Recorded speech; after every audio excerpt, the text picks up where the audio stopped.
पटना की एक सर्द रात थी। दिसंबर का महीना। ठंडी हवाएं शहर की गलियों में गूंज रही थीं। यह वह समय था जब शहर सोने की तैयारी कर रहा था और सड़कों पर बस इक्का दुक्का लोग ही दिखाई देते थे। शालिनी, जो पटना यूनिवर्सिटी की एक छात्रा थी, अपनी देर रात की कोचिंग क्लास खत्म करके घर लौट रही थी। उसके साथ पढ़ने वाले बाकी दोस्त पहले ही जा चुके थे और अब वह अकेली थी। सड़क पर खड़ी शालिनी ने एक ऑटो रिक्शा को हाथ देकर रोका। ऑटो चालक एक अधेड़ उम्र का आदमी था, जिसकी आंखें थोड़ी अजीब सी लग रही थीं। लेकिन शालिनी को ज्यादा सोचने का वक्त नहीं मिला। उसने जल्दी से अंदर बैठते हुए अपने घर का पता बताया। ऑटो धीरे धीरे सुनसान सड़कों पर चल पड़ा। थोड़ी ही देर में शालिनी को कुछ असहज महसूस हुआ। ऑटो का रास्ता थोड़ा अजीब था, क्योंकि यह उसके घर की ओर जाने वाले सामान्य रास्ते से अलग था। उसने चालक से पूछा, भैया, आप कौन से रास्ते पर जा रहे हैं? मेरा घर इस तरफ नहीं है। चालक ने कोई जवाब नहीं दिया। उसने बस गाड़ी चलानी जारी रखी। शालिनी ने दोबारा पूछा, इस बार थोड़ी नाराजगी के साथ, भैया सुन रहे हैं? गलत रास्ता क्यों ले रहे हैं? चालक ने एक ठंडी आवाज में कहा, मैडम, आप बस बैठी रहिए, आपको सही जगह पहुंचा दूंगा। यह जवाब सुनकर शालिनी की घबराहट और बढ़ गई। उसने अपना फोन निकालकर किसी को कॉल करने की कोशिश की, लेकिन जैसे ही उसने फोन निकाला, ऑटो अचानक झटके से रुक गया। क्या हुआ? शालिनी ने डरते हुए पूछा। चालक ने उसे घूरते हुए कहा, फोन नहीं चलाना है, यहां नेटवर्क नहीं है, चुपचाप बैठो। शालिनी का दिल तेजी से धड़कने लगा। उसने इधर उधर देखा तो पाया कि ऑटो अब शहर के बाहरी इलाके में था। चारों तरफ अंधेरा, सन्नाटा और घनी झाड़ियां थीं। दूर दूर तक कोई और वाहन या इंसान नहीं दिख रहा था। ऑटो चालक ने फिर से गाड़ी स्टार्ट की और उसे एक कच्चे रास्ते की ओर मोड़ दिया। अब शालिनी को लगने लगा था कि कुछ तो गड़बड़ है। उसने जल्दी से ऑटो से कूदने की कोशिश की, लेकिन जैसे ही उसने दरवाजा खोला, उसे लगा कि उसके शरीर में जैसे कोई शक्ति नहीं बची। वह जैसे ही गाड़ी में वापस बैठी, ऑटो की खिड़की से उसे एक अजीब सी परछाई दिखी। वह परछाई एक औरत की थी, जो सफेद साड़ी पहने थी और धीरे धीरे उनकी ओर बढ़ रही थी। शालिनी ने अपनी आंखें बंद कर लीं, लेकिन उसकी सांसें तेजी से चलने लगीं। आप इसे देख सकती हैं, है ना?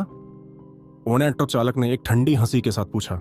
शालिनी ने कांपते हुए जवाब दिया, क्या? वो जो आ रही है, मेरी सवारी। चालक की आंखें अब और भी अजीब लग रही थीं, जैसे उनमें कुछ भूतियां चमक हों। इसके बाद वह औरत ऑटो के पास आकर रुक गई। उसने शालिनी की ओर देखा और धीरे से मुस्कुराई। वह मुस्कान बेहद डरावनी थी। शालिनी ने पूरी ताकत लगाकर भागने की कोशिश की, लेकिन जैसे ही वह ऑटो से बाहर निकली, वह औरत उसके ठीक सामने खड़ी थी। शालिनी का पूरा शरीर कांपने लगा। कहां भाग रही हो बेटी? उस औरत ने धीमे पर गूंजती हुई आवाज में कहा। शालिनी को ऐसा लगा जैसे उसकी आवाज उसके कानों में गूंजते हुए पूरे माहौल को जकड़ रही हो। उसके बाद क्या हुआ, यह शालिनी को ठीक से याद नहीं। उसे होश तब आया जब वह पटना मेडिकल कॉलेज के एक बेड पर थी। डॉक्टर और नर्स उसे घेर कर खड़े थे। क्या हुआ था आपको? कोई आपके साथ था? डॉक्टर ने पूछा। शालिनी ने कांपते हुए कहा, ऑटो वाला और वो औरत। डॉक्टर के चेहरे पर चिंता की लकीरें उभर आईं। उन्होंने कहा, आप भाग्यशाली हैं कि बच गई। जहां से आपको बेहोश पाया गया, वह जगह बेहद खतरनाक है। वहां अक्सर लोग गायब हो जाते हैं। शालिनी ने आंखों में आंसू भरकर पूछा, वो कौन थे और मुझे वहां कौन लेकर गया? डॉक्टर ने कुछ जवाब नहीं दिया। पास खड़ी एक नर्स ने कहा, कुछ लोग कहते हैं कि उस इलाके में एक ऑटो वाला चलता है, जो कभी किसी को घर नहीं पहुंचाता। उसकी सवारी अक्सर कभी वापस नहीं लौटती। यह सुनते ही शालिनी का दिल दहल गया। उसे समझ नहीं आ रहा था कि वह इसे सच माने या भ्रम, लेकिन उस रात जो उसने देखा, वह कभी नहीं भूल सकती थी। शालिनी अस्पताल के बेड पर लेटी हुई थी, लेकिन उसकी आंखों के सामने अब भी वही सफेद साड़ी पहने औरत और ऑटो वाले का डरावना चेहरा घूम रहा था। डॉक्टर और नर्स तो चले गए, लेकिन शालिनी को नींद नहीं आ रही थी। हर बार जब वह आंखें बंद करती, तो उसे महसूस होता कि कोई उसके आसपास है। अचानक कमरे की लाइट्स हल्की हल्की झपकने लगीं। खिड़की से ठंडी हवा का झोंका अंदर आया और पूरे कमरे में अजीब सा सन्नाटा छा गया। शालिनी ने डरते डरते खिड़की की ओर देखा। उसे लगा जैसे बाहर कोई खड़ा है, लेकिन जब उसने ध्यान से देखा तो वहां कुछ नहीं था। उसका दिल जोरों से धड़कने लगा। उसने जल्दी से बेड के पास रखा अलार्म बजाने वाला बटन दबा दिया। कुछ ही देर में एक नर्स कमरे में आई। क्या हुआ, सब ठीक है? नर्स ने पूछा। यहां कोई है? शालिनी ने कांपते हुए कहा। नर्स ने खिड़की की ओर देखा, लेकिन वहां कुछ नहीं था। आप शायद डर गई हैं, आराम कीजिए, मैं बाहर ही हूं। नर्स के जाने के बाद शालिनी ने अपने बगल में रखे फोन को उठाया। उसने अपनी सहेली सिमरन को कॉल किया। सिमरन, मुझे यहां से ले चलो, मुझे बहुत डर लग रहा है। शालिनी ने रोते हुए कहा।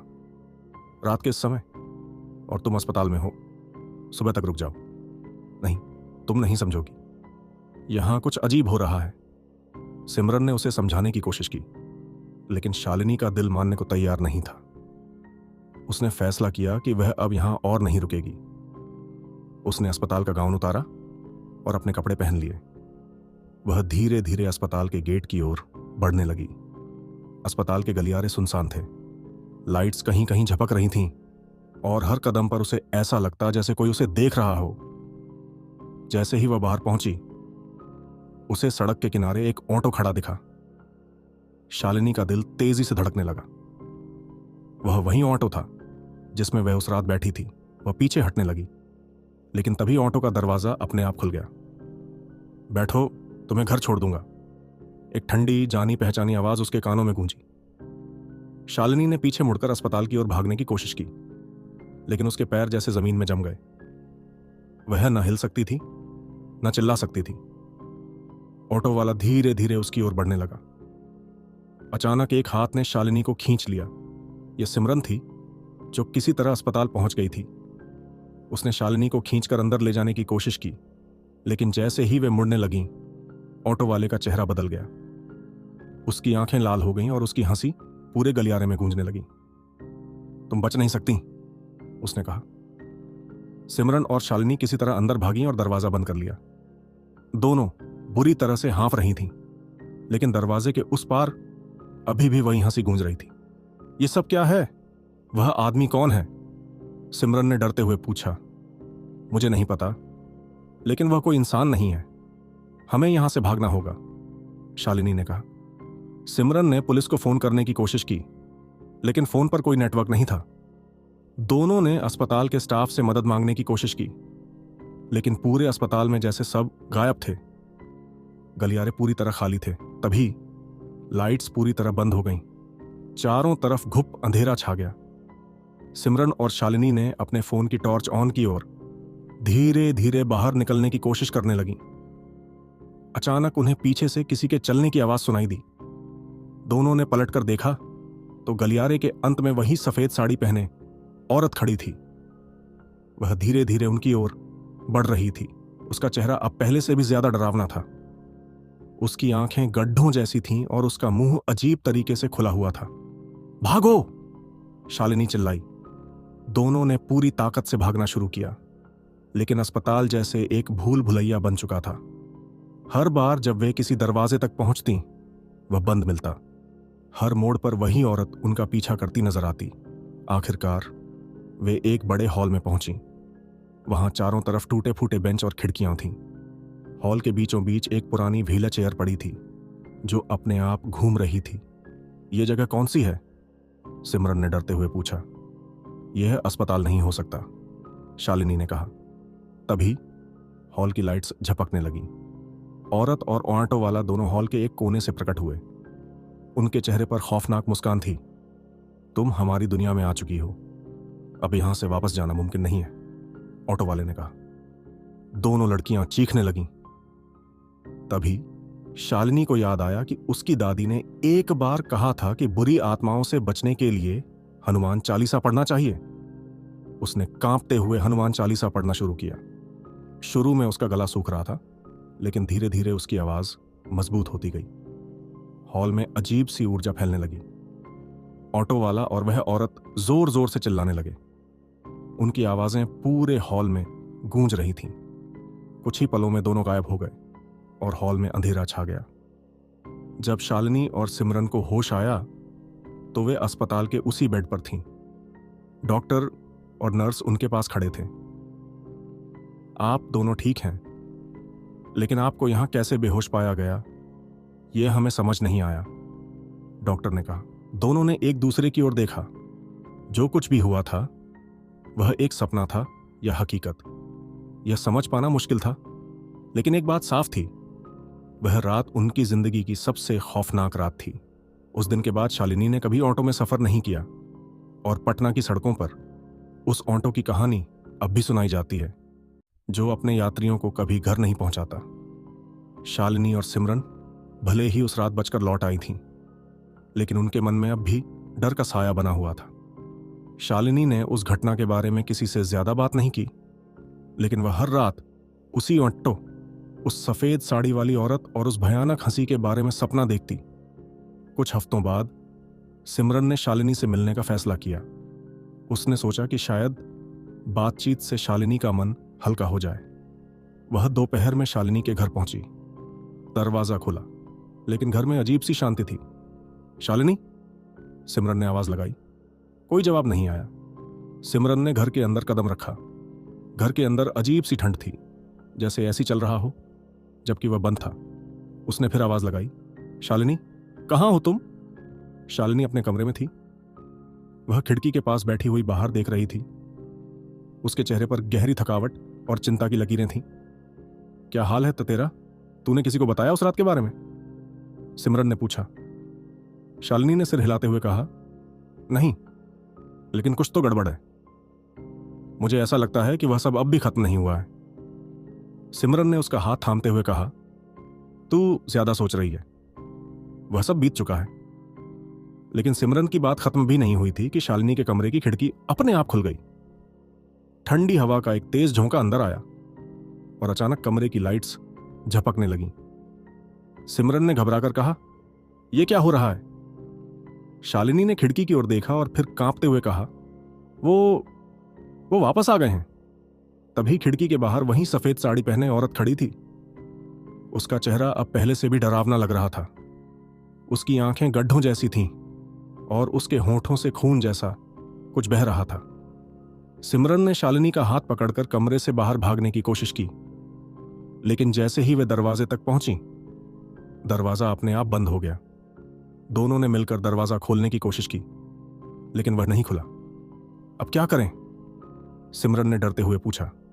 शालिनी ने कहा, हमें किसी तरह इस घर से बाहर निकलना होगा।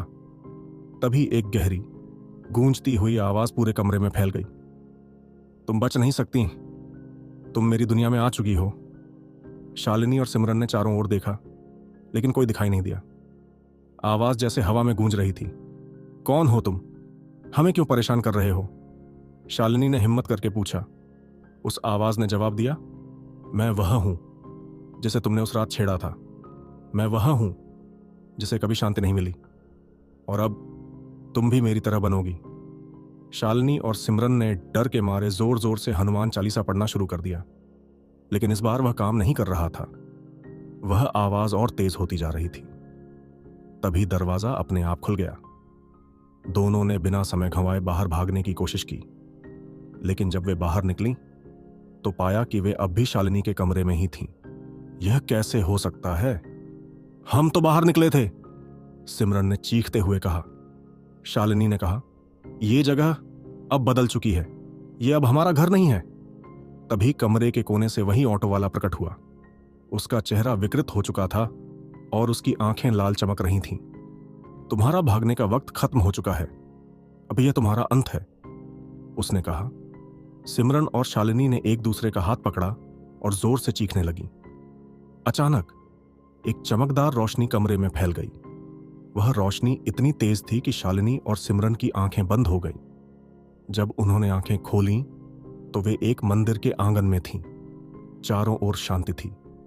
मंदिर के पुजारी ने उनकी ओर देखा और कहा, तुम्हें उन बुरी आत्माओं से बचने के लिए यहां लाया गया है, लेकिन अब तुम्हें वह करना होगा जिससे वे हमेशा के लिए खत्म हो जाएं। शालिनी ने कांपते हुए पूछा, क्या करना होगा? पुजारी ने कहा, तुम्हें उस जगह वापस जाना होगा जहां यह सब शुरू हुआ था। वहां एक विशेष पूजा करनी होगी। सिमरन ने डरते हुए कहा, क्या हम फिर से वहां जा पाएंगे?" पुजारी ने कहा, तुम्हारे पास और कोई रास्ता नहीं है।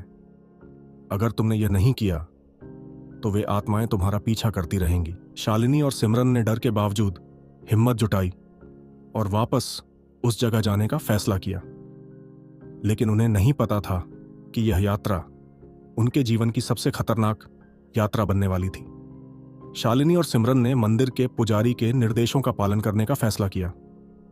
हालांकि उनके अंदर डर गहराई तक बैठा हुआ था, लेकिन उन्होंने यह समझ लिया था कि उन आत्माओं से छुटकारा पाने का यही एकमात्र तरीका था। पुजारी ने उन्हें एक तांत्रिक मंत्र और पूजा का विधि विधान समझाया। साथ ही उन्हें बताया कि जिस जगह पर यह सब शुरू हुआ था वहां पर कई साल पहले एक दर्दनाक घटना घटी थी। वहां जाने से पहले यह जान लो, पुजारी ने गंभीर स्वर में कहा, यह आत्माएं सिर्फ इसीलिए इतनी शक्तिशाली हैं क्योंकि उनके साथ अन्याय हुआ है। उनकी शांति के लिए तुम्हें उनके दर्द को समझना होगा, लेकिन सावधान रहना, वे तुम्हें धोखा देने की कोशिश करेंगी। पुजारी ने उन्हें रक्षा धागा बांधने को दिया और हनुमान जी की मूर्ति का छोटा सा प्रतीक साथ ले जाने को कहा। यह तुम्हारी रक्षा करेगा, लेकिन इसे कभी अपने से दूर मत करना, उन्होंने चेतावनी दी। शालिनी और सिमरन ने उस जगह जाने का साहस जुटाया। रात का समय था और ठंडी हवाएं उनकी हड्डियों तक को कंपा रही थीं। वह जगह शहर के बाहरी इलाके में एक वीरान और सुनसान सड़क पर थी। वही जगह जहां शालिनी पहली बार उस ऑटो में गई थी। जब वे वहां पहुंची तो चारों तरफ अजीब सा सन्नाटा था। न पक्षियों की आवाज, न हवा का शोर। ऐसा लग रहा था जैसे समय थम गया हो। क्या यह वही जगह है? सिमरन ने धीमी आवाज में पूछा। हां, शालिनी ने कांपते हुए कहा, यहां से सब शुरू हुआ था। उन्होंने पूजा की सामग्री बाहर निकाली और पुजारी द्वारा बताई गई प्रक्रिया शुरू की। जैसे ही उन्होंने पहला मंत्र पढ़ना शुरू किया, हवा अचानक तेज हो गई। आसमान में काले बादल छा गए और चारों तरफ घना अंधेरा फैल गया। यह अच्छा संकेत नहीं है, सिमरन ने डरते हुए कहा। तभी पास के पेड़ों के बीच से वही सफेद साड़ी पहने औरत प्रकट हुई। इस बार उसका चेहरा और भी विकृत और डरावना था। तुम यहां क्यों आई हो? औरत की गूंजती हुई आवाज ने माहौल को और भयावह बना दिया। शालिनी ने हिम्मत जुटाते हुए कहा, हम तुम्हें मुक्ति देने आए हैं। औरत हंसी, लेकिन उसकी हंसी में गुस्सा और दर्द दोनों थे। तुम मुक्ति नहीं दे सकती, मैं वही करूंगी जो मेरे साथ हुआ। तभी वही ऑटो चालक प्रकट हुआ। वह शालिनी और सिमरन की ओर बढ़ने लगा। तुम्हें यहां नहीं आना चाहिए था, अब कोई बचाने नहीं आएगा, उसने कहा। शालिनी ने हनुमान चालीसा का पाठ शुरू कर दिया। मंत्रों की गूंज के साथ हवा और तेज हो गई। दोनों आत्माएं चीखने लगीं, लेकिन उनकी चीखें और भयावह होती जा रही थीं। हमने कुछ गलत नहीं किया, औरत चिल्लाई। हम तो बस अपने परिवार के लिए कुछ खाना लाने निकले थे, लेकिन उन लोगों ने हमें मार डाला। यह सुनकर सिमरन ने पूछा, कौन लोग? क्या हुआ था? औरत ने बताया कि वह और उसका पति, जो वही ऑटो चालक था, सालों पहले इस सड़क से गुजर रहे थे, लेकिन कुछ बदमाशों ने उनका रास्ता रोका और उनकी हत्या कर दी। उनकी आत्माएं इस इलाके में भटक रही थीं क्योंकि उन्हें कभी न्याय नहीं मिला। तुम्हें न्याय चाहिए था, लेकिन तुम लोगों को नुकसान क्यों पहुंचा रहे हो? शालिनी ने हिम्मत करके पूछा। औरत की आंखों से खून के आंसू बहने लगे। हम चाहते थे कि कोई हमारी कहानी सुने, लेकिन हर कोई हमें डर कर छोड़ देता है। शालिनी और सिमरन को समझ आ गया कि इन आत्माओं को मुक्ति तभी मिलेगी जब उनकी सच्चाई सामने आएगी। उन्होंने अंतिम मंत्र का पाठ किया। जैसे ही उन्होंने पूजा पूरी की, एक तेज रोशनी चारों ओर फैल गई। औरत और ऑटो चालक की आत्माएं धीरे धीरे शांत हो गईं। उनकी भयानक उपस्थिति अब मधुर मुस्कान में बदल चुकी थी। धन्यवाद, औरत ने कहा, तुमने हमें शांति दी। अब हम जा सकते हैं। उनके जाते ही वातावरण सामान्य हो गया। आसमान साफ हो गया और चांदनी सड़क पर फैल गई। शालिनी और सिमरन ने राहत की सांस ली। वे जानती थीं कि उन्होंने कुछ बड़ा किया है, लेकिन यह अनुभव उनके लिए जीवन भर के लिए एक सबक बन गया। वे अब भी सोचती हैं कि अगर उस रात उन्होंने हिम्मत नहीं की होती तो क्या कभी वे बच पाती? पटना की उस सन्नाटेदार सड़क पर अब कोई और डरावनी घटनाएं नहीं होती, लेकिन वह कहानी अब भी लोगों के बीच एक रहस्य बनी हुई है। कुछ कहते हैं कि वे आत्माएं अब भी उन लोगों की मदद करती हैं जो सच्चाई की तलाश में होते हैं, लेकिन कोई नहीं जानता कि उनकी उपस्थिति का अंत सच में हुआ या यह बस एक शुरुआत थी। अगर ये वीडियो अच्छा लगा हो तो लाइक करें, अपने दोस्तों के साथ शेयर करें और ऐसे ही वीडियो के लिए चैनल को सब्सक्राइब करें। धन्यवाद।